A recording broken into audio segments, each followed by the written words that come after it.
Welcome to the next episode of our joint lock series where we're focusing on the crane lock.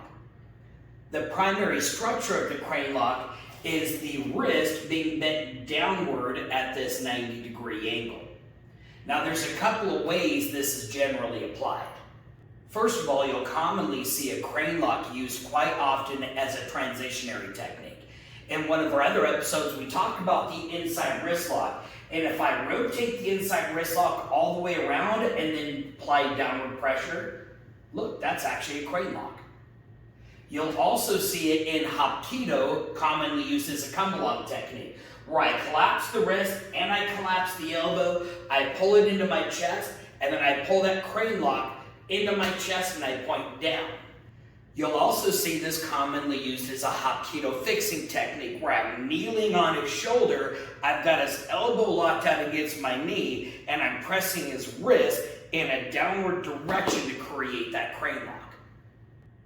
Another version of the crane lock is one that's commonly referred to as a twisting crane. In this case, you start with the typical crane lock configuration, but then you twist the hand to put pressure on the wrist next to the thumb. This is commonly used in many martial arts. In the Tai Chi form, we use this as the application for play the fiddle. He grabs the inside of my wrist, I capture his fingers, and then this is what I refer to as eagle drinks water. And you can see by that rotation, I'm putting a lot of pressure right on this part of the wrist. The twisting crane is a great lock to transition to if you're having a hard time getting the inside wrist lock. A lot of times while you're twisting the inside wrist lock, he'll want to bend his elbow. And in this case, I'm going to have a hard time twisting it more because he just gave himself some more strength. But if I capture the inside of his elbow and then I take his hand and I point my finger at him, that creates the twisting crane. There are numerous situations where you're going to end up with your opponent flat on their back while you have control of the wrist. Probably this is going to be from an outside wrist lock takedown. To fix them, once I take it down, I push their elbow down to the mat, I keep a hold of their wrist, and my other hand presses on the back of their knuckles. This creates that downward crane lock. Once I have the pressure applied, I can turn thumb to thumb, and then I twist it, and that gets the twisting crane.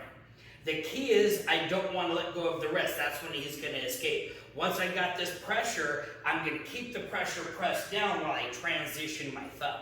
Let's take a look at how it's used in the Hapkido syllabus.